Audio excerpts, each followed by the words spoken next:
पंडित प्रदीप मिश्रा यांच्या महाशिवपुराण कथेच्या पहिल्याच दिवशी पावसाचे जोरदार आगमन. भक्तांच्या व्यवस्थेसाठी 65 जणांची महसूल विभागाची टीम अवघ्या 20 मिनिटात कार्यरत. नमस्कार नांदेडकर, नांदेड एनसीबी न्यूज मध्ये पाहूया सविस्तर वृत्त. नांदेड येथे होत असलेल्या पंडित प्रदीप मिश्रा यांच्या महाशिवपुराण कथेच्या पहिल्याच दिवशी पावसाने आपले जोरदार हजेरी लावली होती. यामुळे संपूर्ण मंडप पाण्याने भरून गेला होता. या कार्यक्रमास आलेल्या बाहेरगावच्या मंडळींना सुरक्षित ठिकाणी हलवण्यासाठी माननीय जिल्हाधिकारी अभिजित राऊत यांच्या मार्गदर्शनाखाली निवासी उपजिल्हाधिकारी श्री महेश वडतकर, उपविभागीय अधिकारी सचिन खल्लाळ, तहसीलदार संजय वारटकर, सर्व मंडळ अधिकारी, सर्व तालुक्यातील तलाठी वर्ग अशा 65 जणांच्या महसूल विभागाच्या टीमने अवघ्या 20 मिनिटात कार्यरत झाली.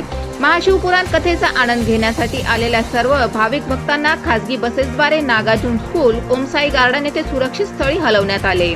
एसटी महामंडळाने आपले 5 बसेस रवाना केल्या. यामुळे मदत कार्य प्रगती